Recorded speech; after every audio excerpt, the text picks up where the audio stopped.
y bienvenidos. Desde Viña del Mar estamos emitiendo un nuevo capítulo de Edu Podcast, la serie de podcast sobre temas de educación producida por el Centro de Investigación para la Educación Inclusiva. Hoy vamos a abordar un tema en profundidad, ¿no es cierto?, que es un fenómeno complejo y bastante diverso, ¿no?, que requiere una atención específica desde el punto de vista de la diversidad. Es las altas capacidades en la población escolar. Y para eso hoy nos acompañan dos especialistas en este tema, ¿no es cierto? Luciana Zatowski, directora y fundadora de la Fundación Altas Capacidades Chile Abraza el Talento, ¿sí? Y Leonor Conejeros, investigadora principal del Centro de Investigación para la Educación Inclusiva, profesora titular y también directora del programa de doctorado en Educación de la Pontificia Universidad Católica de Valparaíso. En torno a este tema hay mitos, hay estereotipos que se convierten en barreras, ¿no?, a la hora de identificar adecuadamente y también de implementar políticas efectivas. ¿Qué es lo que es? Ustedes que han trabajado tanto en este tema y también vivido este tema, ¿qué es lo que es? ¿Qué significa altas capacidades? Bueno, altas capacidades es un concepto que usamos acá en Chile, hemos abrazado como esa denominación, pero la verdad es que podemos encontrar distintas conceptualizaciones. Estamos hablando de un campo complejo de desarrollo y que en el fondo refiere a personas que están por sobre el promedio de los pares en edad en algún ámbito de habilidades humanas, ya sean cognitivas, emocionales, sociales, artísticas, por ejemplo. Entonces estamos hablando de un campo amplio de despliegue de habilidades que podemos observar tanto de manera potencial como manifiesta. Y por eso es que requerimos apoyo y acompañamiento. Pero también siempre hay que mirarla en contexto, ¿no? No podemos, cuando hablamos de los pares, no podemos comparar una persona de un contexto que tiene mayores oportunidades con otra que ha tenido menores oportunidades, porque evidentemente el contexto va a moldear el despliegue de esas potencialidades. Y eso es sumamente importante considerarlo. Entonces siempre tenemos que mirarlo en relación a esta idea, ¿no es cierto?, social, cultural, y no de manera aislada. Ahora existe, ¿no es cierto?, hay toda una perspectiva histórica con respecto a este tema, ha habido distintas definiciones, pero como tú bien dices, Leo, no solamente involucra una alta capacidad intelectual, sino que también en diversos ámbitos. Y en ese sentido te quería preguntar, Luciana, ¿cómo tú has vivido el tema de las altas capacidades? De manera intensa y desafiante, te diría. Una de las cosas que más se repite cuando tú hablas con papás de niños con altas capacidades es la palabra intensidad. Intensidad tanto en el aspecto emocional como en ese deseo constante de saber, de aprender, y que es casi que irrefrenable, ¿sí? Y esa velocidad, que no es la velocidad ni la intensidad de la mayor parte de las personas, como dice Leonor, que hay que siempre ponerlo en contexto, hace que muchas veces, en lugar de incluirse o integrarse en el ritmo de los demás, se generen algunos choques. Y la gran dificultad, yo te diría, que hemos tenido generalmente es que la mirada lo atribuye como a una dificultad intrínseca de la persona, que es así, y no a un medio que no está preparado o dispuesto para acoger estas diferencias que son propias de todas las personas. Y que en el caso de las altas capacidades están rodeadas de muchos mitos, como tú también mencionaste, y que provienen un poco de una mirada que es como distinta o anterior a la que propone Leonor, que es con la que nosotros adherimos, que es una mirada amplia, ¿no? Y que veía a esta persona como este superdotado, genio, ¿no? Una cosa muy fuera de lo común y que tenía unas características muy, muy extrañas, y no como un conjunto de características, no solo que más amplias, sino que también tienen que ver con un contexto, con oportunidades de desarrollo, de acompañamiento, ¿cierto? Es decir, que nos involucran a todos como sociedad. Entonces, ese es el gran desafío que tenemos la familia. Por un lado, acompañar a nuestros hijos, conocerlos, saber cómo tenemos que darles herramientas para ellos moverse en este mundo, pero también abrir la mirada del mundo para que puedan acompañarnos y recogernos como realmente lo necesitamos. Por eso está la parte del desafío. Claro, porque a veces no es fácil esta tarea de recibir, ¿no es cierto? A veces algo que no es comprendido, a veces se piensa, por ejemplo, en altas capacidades como, sí, van a destacar a nivel académico, van a estar mejor que otros, pero a veces hay como también, hay un plus, pero también una desventaja. Cuéntanos un poquito, porque también se habla de doble excepcionalidad, sí, ¿no? Sí. Pero quería un poquito retroceder porque siempre comprender el concepto de alta capacidad es complejo. O sea, yo señalaba que en Chile hemos adoptado esta denominación, pero también se ocupa acá el concepto de talento académico, porque tenemos algunos programas que trabajan con ese concepto, digamos, y está muy asociado a que tengas habilidades destacadas en las áreas académicas, ¿no? Sociales, matemáticas, lenguaje, etcétera. Pero alta capacidad refiere en el fondo a todos los distintos tipos de manifestaciones que se pueden dar dentro de este amplio campo, y ahí aparecen estos conceptos que mencionaba Luciana como superdotado, como que ha ido un poco, nos hemos ido alejando de esa denominación porque tiene algunos como estereotipos un poco negativos y está muy asociado a un puntaje también dentro de las evaluaciones del potencial cognitivo.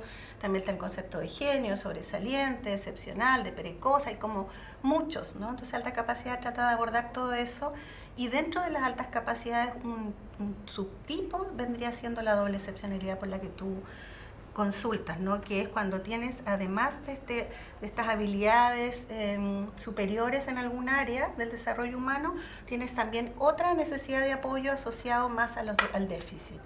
Desde la mirada del déficit, digamos, de los que están los diagnósticos, los manuales diagnósticos de las dificultades. Entonces ahí puedes encontrar alguna persona que esté en la condición de autismo con alta capacidad, o que tenga dificultades de aprendizaje con alta capacidad, o dificultades de lenguaje y alta capacidad, déficit de atención y alta capacidad. Entonces se pueden dar múltiples combinaciones, ¿no?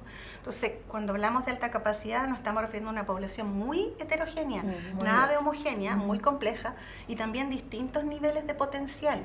Entonces, claro, algunas personas con alta capacidad van a fluir bien en el sistema educativo y no van a necesitar muchos apoyos, pero hay otras que van a requerir muchos apoyos, ¿no? Va a depender del nivel en el cual se expresa tu potencial. ¿Sí? Y en ese sentido, yendo específicamente al aula, ¿no es cierto? ¿Cuáles son los principales desafíos? Porque cómo abordar, existe, según entiendo, ¿no es cierto?, el diagnóstico resulta clave también, sí, como para poder implementar cierta pedagogía, ¿no es cierto?, que también resguarde los principios de la educación inclusiva. ¿Por qué se hace necesario, en el fondo, garantizar también dentro del aula estos derechos, pero cómo se pueden garantizar más que nada? Bueno, cuando hablas de la educación inclusiva, qué bueno que lo mencionas, porque tendemos todavía a pensar que educación inclusiva refiere a discapacidad, ¿no? Una mirada muy de déficit, cuando en realidad la educación inclusiva busca atender la diversidad, o sea, a todos, ¿no? Y brindarle a cada uno lo que necesita. Y también aquí entra el grupo de altas capacidades, y desde la Declaración de Salamanca ya viene mencionado, lo que pasa es que no se ha considerado. Y en ese sentido las aulas deben poder responder a la diversidad, sabemos que es súper complejo. Y que también las instituciones de educación superior, en la formación de profesores, yo trabajo en una escuela de pedagogía, tenemos una responsabilidad en eso, ¿no? Y lo primero es visibilizar. O sea, si no lo conocemos, si no sabemos que existe, no lo vamos a ver. Y todo el trabajo y el esfuerzo que hemos hecho durante todos estos años ha sido visibilizar, pero todavía no es suficiente, ha ido muy lento. Y esa visibilización inicial luego tiene que bajar, ¿no es cierto?, a cambio de las prácticas pedagógicas. Y ahí las metodologías de enseñanza, las estrategias, tienen que ir modificándose, el currículum también. O sea, necesitamos hacer un currículum más desafiante, más complejo, que pueda avanzar a atender esta diversidad. Y eso todavía no ocurre. Sí, me gustaría complementar lo que dice Leonor, porque es súper interesante. Hay como mucho temor por parte del sistema educativo a hacerse cargo de esto, por varios motivos. Primero, porque como que el criterio de organización del sistema está centrado exclusivamente en los rangos etarios. y no en otros aspectos que también son parte del desarrollo evolutivo de las personas, ¿cierto? No todos somos iguales a cierta edad, ni necesitamos las mismas cosas. Sin embargo, el currículum pareciera, o la interpretación que se hace del currículum, es que necesitamos cubrir una cantidad de contenidos en un determinado momento de la vida. Cuando en realidad el currículum lo que propone es formar pensamiento crítico, desafío, ¿cierto? Es una mirada mucho más amplia y a veces se confunde el contenido, ¿cierto? Y los objetivos específicos con lo que plantea el currículum. Desde esa perspectiva no debería ser complejo, porque tú lo que necesitas es enseñarle a una persona a pensar y desarrollarse y llegar al máximo. Eso es lo que plantea también la legislación. Y parece que a veces nos olvidamos de eso y nos quedamos pegados en los objetivos curriculares como la materia que tengo que pasar. Y por eso es que un profesor se asusta y dice, pero si este niño va más rápido, se va a dejar atrás al otro o se va a quedar sin qué ver, cuando en realidad las posibilidades de seguir aprendiendo son infinitas, incluso dentro del mismo objetivo curricular en el que tú estás, porque siempre puedes profundizar, siempre puedes desafiar. Y la palabra desafío a veces también produce un poquito de temor. El desafío es básico, y no solo desafío para algunos, el desafío en general. Tú desafías y cada uno va a ir respondiendo en la medida de sus posibilidades. Y se va a ir complementando y se va a ir generando una sinergia muchísimo más enriquecedora. La diversificación en el aula para mí es la clave y es uno de los puntos en los que más insistimos, porque nos parece que es la herramienta que más le puede ayudar al profesor en el aula a pensar estrategias de cómo lograr esa diversidad, ¿no? Ahora, hay, por ejemplo, porque a veces eso es como un aspecto, ¿no es cierto? Son como los retos que tienen los docentes, pero también hay retos mayores también, además de ese, ¿no? Que tiene que ver con la formación, que tiene que ver con los recursos, con el tiempo disponible, con un sistema que es altamente demandante. ¿Cómo se enfrenta a eso, Leo? Y también quería que hicieras mención porque acá existe un programa también de formación en altas capacidades. Cuéntanos un poquito más cómo abordar el tema de la formación docente para que también se pueda avanzar dentro del aula en estos aspectos. Bueno, y desde esta lógica de la inclusión, o sea, ya hace algunos años, ¿cierto?, en la formación de profesores se han ido incorporando asignaturas que es atención a la diversidad. Y dentro de eso se aborda también el tema de las altas capacidades, pero como una necesidad de apoyo más entre una gama de otras necesidades, por lo tanto no logra profundizarse mucho. Y debiéramos tener más asignaturas de ese tipo, ¿no?, dentro de la formación y no solo una para todas las necesidades. Eso por un lado. Nosotros tenemos como Escuela de Pedagogía un diplomado en educación de altas capacidades en el cual estamos desde hace algunos años formando profesionales tanto de la educación como del área de la salud, la psicología, para poder atender esta población en distintos espacios, ya sea educativos o en otros contextos, ¿no es cierto?, fuera del ámbito educativo.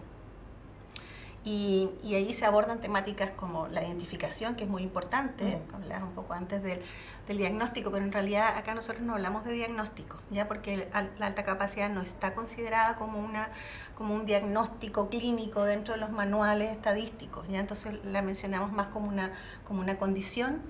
Y hablamos de una identificación o un reconocimiento, no de diagnóstico, ¿ya?, para alejarnos de esta lógica clínica, que eso es importante.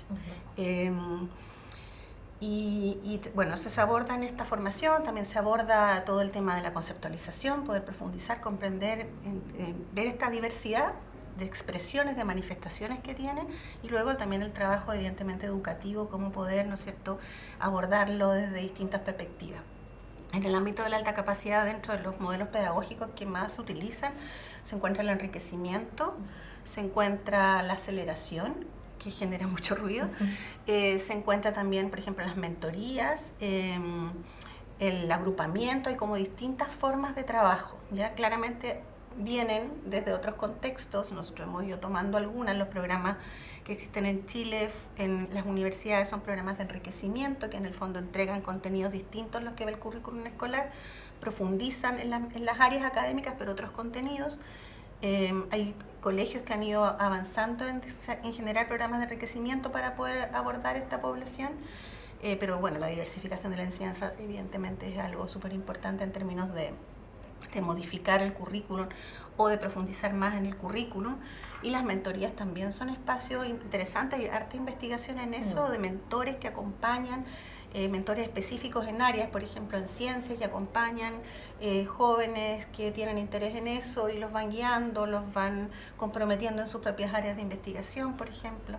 Entonces hay diversidad de modalidades que se pueden utilizar. La aceleración es una que se usa mucho en distintos lugares del mundo, en muchos países de Latinoamérica que tienen legislación, nosotros no, pero acá genera mucho ruido siempre. Algunos le llaman flexibilización de la enseñanza, como esta posibilidad de moverse, que la aceleración tiene que ver con poder avanzar más rápido en el currículum. Y hay distintas formas. Puede ser ingresos tempranos, pueden ser adelantar un curso, una asignatura en algún momento, alguna temática dentro de una asignatura, entrar antes de educación superior. O sea, muchas modalidades que hoy día nuestro sistema es súper rígido y no nos permite ninguna de estas cosas. Entonces, también los profesores están amarrados en términos de las cosas que pueden hacer, porque pueden tener mucha disposición, pero si no hay una legislación que acompañe, que te permita, a veces sienten que, bueno, ¿cómo lo hago? ¿Cómo le pongo las notas si estaba en cuarto y lo pasé a quinto? ¿Cómo le pongo la nota? ¿Se la pongo en cuarto? ¿Se la pongo en quinto? O sea, tienen que empezar a jugar, ¿no es cierto?, con una flexibilidad que tiene que estar también en concordancia con lo que decía el director, los profesores. O sea, se puede, se hace, pero finalmente se hace un poco saliéndose de la normativa que está establecida. Y eso también es complejo, ¿no? Y ahí, porque claro, tú nos estás dando la parte, ¿no es cierto?, de los profes, pero las familias, ¿no es cierto? La fundación agrupa, es una organización que agrupa a padres, apoderados, ¿no es cierto?, de niños y niñas con altas capacidades. Cuéntanos un poquito cómo viven las familias el día a día, así como, porque a veces es difícil aterrizar un poquito con la realidad del otro. ¿Cómo lo ven ustedes? ¿Y hacia dónde han ido avanzando con el trabajo que han ido realizando y también en conjunto con la academia? Cuéntanos un poquito. Bueno, no quiero generalizar porque, como decía Leonor, las experiencias son muy diversas, es muy heterogéneo todo, y hay un perfil que además es conocido como el perfil exitoso, ¿no? Que son estos niños que se adaptan bien al sistema y entonces no presentan mayores dificultades. En general, el tipo de familia que nosotros congregamos es más bien el tipo de familia que se encuentra con un desafío en el sistema escolar, y eso les llama la atención, y por eso es que hacen el peregrinaje. Y digo peregrinaje porque como hay pocos profesionales que hacen esta identificación, las familias pasamos por muchos especialistas, con muchos diagnósticos a veces errados, con medicaciones que no corresponden, ¿cierto? Y una vez que empiezan a identificar las características de los comportamientos de sus hijos con las de las altas capacidades, se acercan a nosotros, o a veces al revés, pueden llegar a un profesional que los deriva con la fundación. Y como te decía, la mayor parte de nuestras familias presentan grandes dificultades en el acompañamiento de sus hijos en cuanto a la relación con el sistema escolar. Son niños que se aburren, que no quieren ir al colegio, que estaban entusiasmadísimos, que soñaban con llegar por fin a aprender tales cosas, y el sistema les queda chico y es muy rígido, porque tienen estilos además de aprendizaje que requieren menos repetición, que requieren interrelacionar saberes de distintos ámbitos, y en el colegio está como compartimentado: esto corresponde al lenguaje, esto corresponde a matemática, y nuestros niños piensan mezclándolo todo, siempre, muchas veces nutriéndose con este pensamiento divergente que tanto se habla, ¿no? Entonces son niños que la pasan muy mal, niños que después o empiezan a somatizar o empiezan a enfermarse y de verdad a desarrollar trastornos de ansiedad, o algunos llegan incluso hasta la depresión, niños que toman como la actitud de retraerse, callarse, ¿cierto?, para no distinguirse, porque también son víctimas de bullying o de marginación, no los invitan, son los sabelotodos, son los que no quieren, los demás no quieren trabajar con ellos en grupo, porque claro, los niños son perfeccionistas habitualmente, saben un poco más, quieren más, están súper, no sé si obsesionados, pero tienen intereses como a veces muy profundos en algunas áreas, y les es complejo entonces adaptarse a un grupo de trabajo que va como a otro ritmo, con otros intereses. Entonces, no es una experiencia placentera, no es una experiencia nutritiva la del colegio. Por el contrario, muchas veces es una experiencia que llega incluso a ser traumática. De niños que lloran y te piden, mamá, no quiero ir más al colegio. Y las familias, ahí nos debatimos entre qué hacer, sacarlos del sistema, los cambiamos infinitamente de colegio, hablamos con los profesores, con los directivos, llevamos material, los llevamos a miles de actividades extraprogramáticas, por ejemplo, para hacer este enriquecimiento, que es una medida muy buena y que es muy recomendable, pero no es buena cuando tú la haces solo porque el sistema educativo no les da lo que ellos necesitan. Siempre es bueno poder nutrirlos en todas las áreas que ellos necesiten, pero no porque no tienen ni siquiera lo básico que tienen todos los demás niños, que es ir a aprender al colegio, ¿cierto?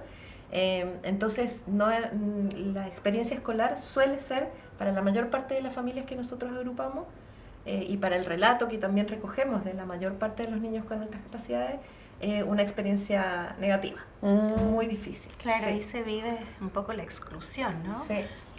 Y también se da que muchos de estos niños a veces prefieren, como decías tú, estar solos, o se sienten inseguros en los espacios escolares. Por ejemplo, el recreo, un espacio de poca seguridad, y a algunos les gusta ir a la biblioteca porque ahí pueden leer tranquilos, porque ahí se sienten también acompañados de un adulto que puede estar, ¿no es cierto?, mediando cualquier situación que pudiese ocurrir.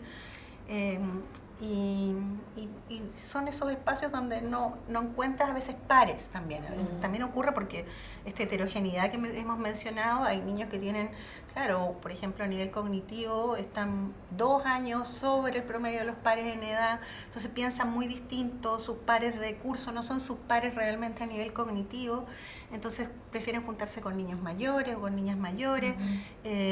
Los juegos no les hacen sentido, los temas de conversación no les hacen sentido, entonces además se sienten muy diferentes de sus compañeros y compañeras, se sienten raros ellos, como que algo estuviera mal con ellos, y si nadie les muestra que en realidad es que ellos son diferentes, como somos todos diferentes, pero su diferencia está en que tienen una forma de pensar distinta, más compleja, más rápida, ¿no es cierto? Diferente pero no malo. Diferente, claro. Diferente pero no malo, o sea, eso, si no se los mostramos, es un riesgo para el desarrollo de la identidad también, ¿no? Y el bienestar emocional, la satisfacción con la vida, entonces, porque está este riesgo de sentir que yo soy el que está mal, hay algo mal en mí. Sí, eso es casi que una constante en los relatos que nosotros recibimos de las familias. Mi hijo se siente raro, se siente solo, y eso es muy peligroso, porque además pareciera que como se ha instalado un discurso sobre la inclusión, a veces eso pareciera ser tranquilizador y no vamos a fondo y realmente observamos lo que estamos transmitiendo como mensaje real en nuestras actitudes, en cómo damos espacio para la manifestación de las individualidades. Entonces, es distinto decir, sí, yo no te voy a excluir, ¿cierto? Pero después en las actividades siempre dejo, por ejemplo, en las actividades deportivas, siempre dejo que elijan al equipo, y entonces el que no es tan bueno para pelota siempre queda para el final. Yo no le estoy diciendo que él es malo, pero el contexto le está diciendo, tú nunca eres elegido. Y eso se repite constantemente. Cuando un profesor no le dice a un alumno, baja la mano, o no lo deja opinar y le dice, yo ya sé que tú sabes, ¿cierto? Le está dando un mensaje muy complejo a un niño, y eso marca lo que dice Leonor, marca la formación de su autoimagen, y después es complejo sacarlos de ahí, ¿no? Y otra cosa importante que dijo Leo, a veces el ámbito, por ejemplo, de la emocionalidad y de la sensorialidad que tienen nuestros niños, que también está mucho más exacerbado, también hace que algunos espacios que para otros niños son de entretención o de placer, para los nuestros no lo sean. Entonces, el espacio del recreo, como decía Leo, donde hay mucho ruido, donde puede haber niños que pasan por aquí y te golpean, donde hay códigos o reglas en los juegos que ellos no comparten, también son espacios de riesgo.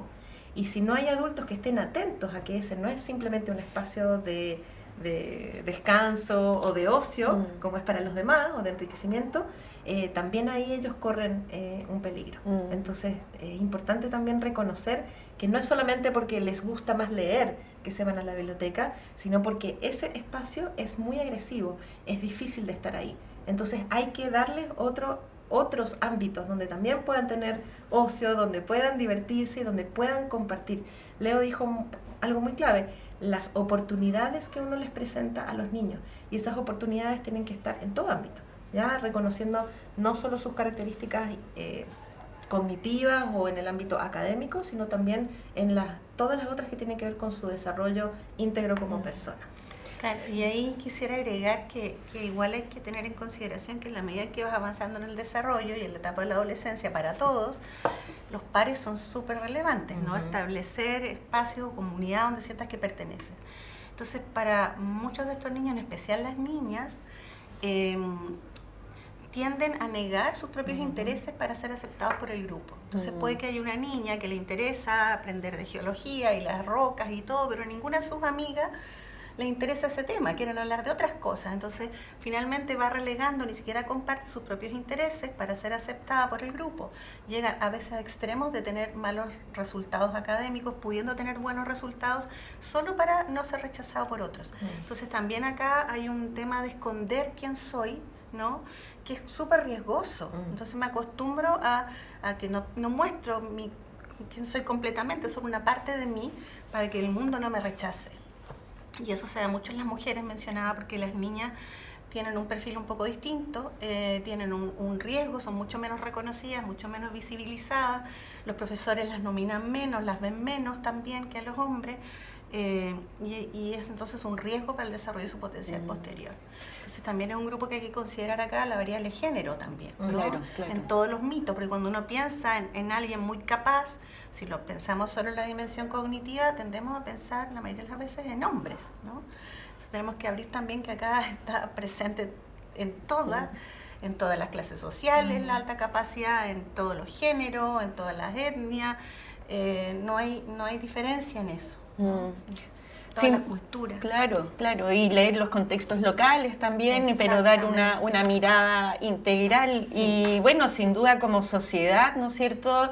Y desde la perspectiva de una justicia educativa se debe atender también a estos chicos que la prevalencia estaba viendo, es difícil poner, pero aproximadamente difícil. Es como un 10%. Sí, lo que pasa es que ha ido variando y todavía no hay consensos en eso. O sea, tenemos lugares todavía donde consideran una prevalencia de un 2%, otros de un 5%.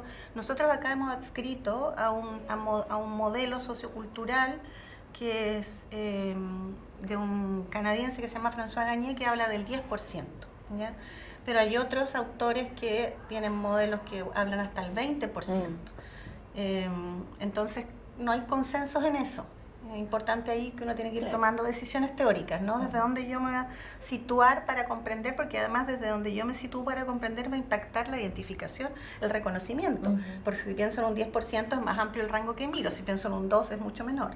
Y eso está muy asociado todavía a puntaje, ¿no? Pensando en el ámbito cognitivo, pero pensemos que hay diversidad en las altas capacidades y en otras áreas no hay prevalencias tan claras, ni tampoco hay instrumentos tan claros de identificación. ¿Cómo identifico un talento musical, una alta capacidad musical? ¿Cómo identifico la alta capacidad en el deporte? Con una prueba, básicamente son personas expertas en el área que te ven y te reconocen esas habilidades, ¿no? Han habido intentos de establecer instrumentos para poder evaluar y tratando de avanzar en eso. Lo que más avance hay es en la evaluación cognitiva hoy día. Pero también hay que mirar que alta capacidad está en las otras áreas. Claro, y prestar atención a eso, porque sin duda también hay un potencial enorme como sociedad si es que se aborda bien, en vez de que se vayan excluyendo o minimizando las capacidades. La idea es que se pueda desarrollar, todos los niños, niñas y adolescentes puedan, a través del sistema escolar, también desarrollar al máximo su potencial. Entonces, y entender el impacto que esto tiene. Porque cuando hablamos de altas capacidades, bueno, nosotros como fundación acogemos a familias de niños, niñas y jóvenes, pero esto es una condición que te acompaña toda la vida. Y lo que estamos viendo ahora muchísimo, se está poniendo mucho en evidencia, es cómo los papás, en la búsqueda de respuestas frente a sus hijos, empiezan a reconocer sus propias historias. Y son personas que relatan un impacto habitualmente negativo de sus experiencias de la infancia, ¿cierto? Entonces, no perder de vista que estamos formando personas, estamos acompañando personas que el día de mañana van a ser adultos con cosas pendientes, ¿cierto? Y también cómo el tema de la alta capacidad en los adultos, ya sea identificada o no identificada, impacta en nuestra sociedad. Es decir, es un deber que tenemos todos como sociedad de reconocer a un porcentaje de nuestra población que requiere de acompañamientos específicos. Y de una mirada verdaderamente inclusiva, ¿cierto? No solamente desde las políticas, que son importantes, pero desde nuestras conductas cotidianas. Y quisiera retomar esto que dice Luciana, de que están con algo pendiente, ¿no? Esta idea de que en la adultez empiezas a reconocerte a través de el buscar una respuesta para tus hijos, que no es menor tampoco, porque tiene que ver con algo sanador, ¿no? Por fin logro también como sanarme yo a este niño o niña de la infancia, ahora lo comprendo, ahora como que también reparo, ¿no? Todo ese daño que a lo mejor sentí, o las veces que yo me cuestioné o me culpé porque yo no encajaba. Y entonces es muy, muy bonito eso que se empieza a producir cuando tú reparas, ¿no? Y comprendes quién eres, también vas cerrando, ¿no? El círculo de entender. Siempre estamos en la búsqueda de saber quién soy, pero esto te ayuda. Reivindicar la ternura también, con uno mirarse mismo, con ¿no? compasión hacia el pasado, porque lo que Exactamente. habitualmente aparece es, yo no era tonto, yo no era raro, yo no era intenso. Claro, o sea, intenso sí lo reconocen, pero de verdad es como que no era el que estaba mal. Claro, ese niñito, no sé, porque tenían calificativos antes como maleducados, ¿cierto? Estos niñitos inquietos que no se quedaban quietos, que eran preguntones, que hacían preguntas por ahí como medio fuera de lugar, ¿cierto? Todas esas son cosas que se recogen lamentablemente como de una manera negativa. Entonces es importante, súper importante esto que dice la Lego, cómo sana, y nosotros en nuestro día a día lo vemos muchísimo, por lo menos en la experiencia de nuestras familias y de lo que estamos recogiendo, y lo que está recogiendo también la investigación, que ha abierto un campo bien importante también en ese ámbito. Sí, ahí quería como retomar algunas ideas porque conversaban también sobre el sistema, ¿no es cierto?, escolar, que a veces es muy rígido, y mencionabas también el tema del día a día, de la mirada desde una perspectiva inclusiva, pero yo también creo que sin duda en las aulas hay muchos profesores, muchos docentes que tienen esa mirada inclusiva, cada vez más se van capacitando, pero hay un sistema que es así, y ahí avanzamos un poco más en lo que tiene que ver con la política pública y, por ejemplo, el tema legislativo, porque hasta hace poco, ¿no es cierto?, una de las como recomendaciones que también han hecho desde la investigación es poder legislar sobre estos temas y siguiendo tendencias como de países desarrollados donde efectivamente tienen legislación que resulta efectiva. ¿Cuál es la situación en Chile? Tengo entendido que hay un proyecto de ley en curso y que ustedes han estado ahí en el Congreso con su bandera de las altas capacidades y la educación inclusiva para que efectivamente sea abordado. Cuéntenos un poquito con respecto a la legislación, al proyecto de ley que está en discusión actualmente. Bueno, efectivamente hoy día hay un proyecto de ley que está avanzando, ¿no? Por lo menos se votó la moción de legislar, que eso ya es un gran paso porque antes hubo un intento previo de algo que no prosperó, pero hoy día estamos avanzando en ese sentido. También mirando que esto no es solo de países desarrollados, ¿no? Hay que mirar que aquí en países no desarrollados, muchos de Latinoamérica, como nosotros, digamos, ya tienen legislación, ¿no? Y tienen un sistema mucho más flexible en ese sentido. Entonces, nosotros estamos bastante atrasados y la idea también es poder avanzar en dar respuesta, porque esto es un derecho a la educación, a este grupo. Y la legislación avanza en eso, en poder dar reconocimiento. Se está trabajando hoy día y ahí hemos estado colaborando. Bueno, acá la Fundación ha sido central en el tema de empujar este tema, pero estamos colaborando también en modificar un poco esta propuesta inicial de ley, de proyecto, para poder ampliarlo un poco más y nutrirlo también teóricamente un poco más, para que pueda pasar a votación. Uh-huh. Y ahí Luciana y la Fundación han sido como muy centrales, digamos, en este tema. Y este proyecto de ley, ¿cuáles son las fortalezas, dirían ustedes, y todavía dónde es necesario quizás discutir un poco más? Las fortalezas es que va a dejar establecido ya en un cuerpo legal el derecho a recibir una atención especializada por tener altas capacidades. Se va a mencionar explícitamente en nuestra legislación. Existen en el concepto de legislación, tanto desde la Constitución hasta decretos que existen, criterios que deberían atender esta diversidad. Pero como no se menciona explícitamente, la interpretación que se hace, como dice Leonor, es siempre desde la mirada del déficit, ya desde la discapacidad o desde el no poder llegar al ritmo esperable establecido por este criterio normativo de los grupos etarios, ¿cierto? Entonces, con esta ley nosotros vamos a dejar explícitamente establecido que hay que tener las altas capacidades también como necesidad educativa especial, en cuáles son sus características, cuáles son los tipos de atención. Eso está, bueno, eso lo hemos propuesto ya de una manera bien específica. Esperemos que ahora cuando se voten las indicaciones los aprueben. Y tal vez el punto que más genere ahí un poquito de discusión va a ser esta famosa aceleración, pero porque hay una mirada también súper limitada en cuanto al concepto de aceleración. Hay una forma de aceleración que es la aceleración radical, que es tomar a un niño de un curso y acelerarlo completamente al curso siguiente. Y que eso lo permite hoy nuestra legislación solamente como el ingreso anticipado a primero básico.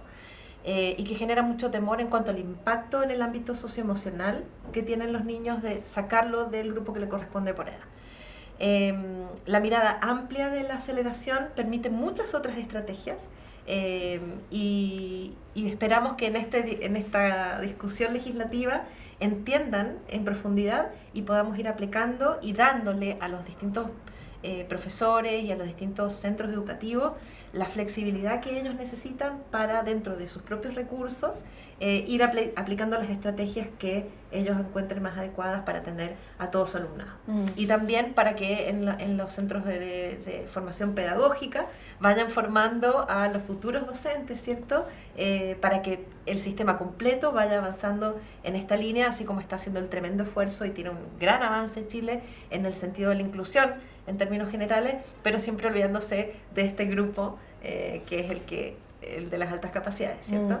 Claro, y quisiera profundizar un poquito en esto de la aceleración que menciona Luciana, porque claramente en este proyecto de ley, como ella menciona, van a haber como algunas modalidades de atención educativa que se sugieren, ¿no? Y esta está porque es una de las que se utiliza a nivel internacional. Además es la que cuenta con mayor cantidad de evidencia, ¿no? De respaldo científico de que es efectiva. Hay institutos de aceleración en otros lugares con políticas, digamos, que estudian cómo hacerlo, pero está el mito de que acelerar tiene consecuencias socioemocionales, ¿no? Que va a impactar en ese desarrollo, porque ¿cómo vas a sacar a alguien chiquitito y lo vas a llevar a otro curso con personas más grandes? Pero hablábamos hace un momento que va a depender, ¿cierto?, de cada niño. No es que es para todos, para algunos que van más avanzados y que van a requerir en esa área, ya sea curricular específica o en varias áreas, poder ir más rápido y no frenarlos, no detenerlos, ¿no? En el fondo, me acuerdo de Sonia Bralch, que fue alguien que trabajaba en este tema, ella decía, bueno, cuando un niño quiere correr y lo limitamos y solo le permitimos caminar, ¿no? Tenemos que dejar que avancen al ritmo que requieren avanzar para desarrollar todo su potencial. Entonces, hay casi cerca de 20 distintos tipos de aceleración.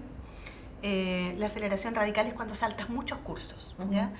Y la aceleración de un curso a otro, bueno, se llama solamente aceleración, pero la radical es extrema, por eso se denomina así. Y en ese sentido, como decía, hay mucho respaldo, ¿no? Sobre todo para niños que tienen un potencial cognitivo como muy avanzado en relación a otros. Hay investigación que hizo una investigadora australiana que se llama Miraka Gross sobre estudiantes con habilidades muy excepcionales que habían tenido la posibilidad de avanzar, ¿no es cierto?, rápidamente de curso, y en el desarrollo adulto posterior tenían mucho mayor bienestar, ¿no es cierto?, en su vida que aquellos que no habían tenido ninguna posibilidad de poder avanzar más rápidamente en el currículo. Entonces también trae estas consecuencias a largo plazo, ¿no? No es menor lo que ocurre hoy día en el sistema educativo con lo que va a pasar en la trayectoria vital. Entonces tenemos que mirar las biografías de las personas, ¿no? Claro. Cómo se van desenvolviendo estas vidas.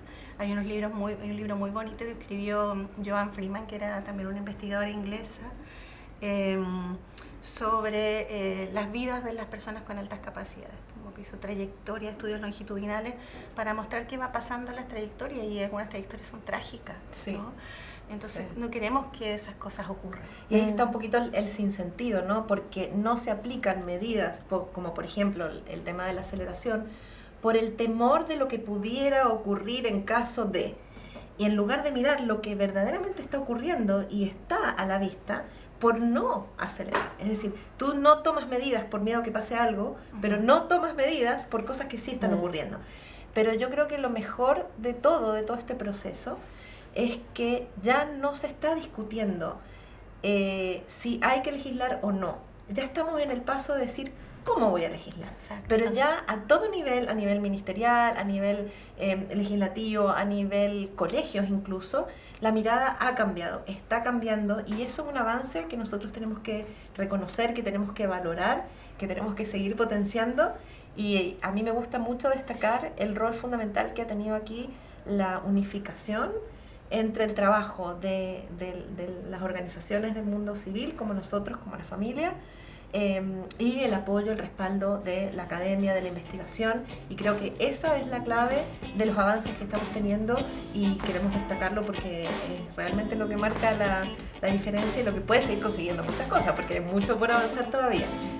Claro, efectivamente, y va llegando, ¿no es cierto?, esta experiencia y esta evidencia que va surgiendo de la investigación y permite finalmente llegar a la toma de decisiones, ¿no es cierto?, informadas, basadas en evidencia, y que permitan seguir avanzando también como sociedad y aprovechando un potencial enorme que hay ahí de crecimiento, ¿no? Y de niños más felices que hasta el minuto también a veces no la tienen fácil en las aulas, ¿no? Y en entornos. Entonces, esta comprensión sin duda permite seguir avanzando hacia una educación más inclusiva, ¿no? Resguardando el derecho a la educación. Así es que bueno, un tema muy interesante. Muchísimas gracias por habernos acompañado hoy, y bueno, los esperamos en un próximo capítulo de los Edu Podcast, la serie de podcast producida por el Centro de Investigación para la Educación Inclusiva. Muchas gracias, Luciana. Muchas gracias, Leonor.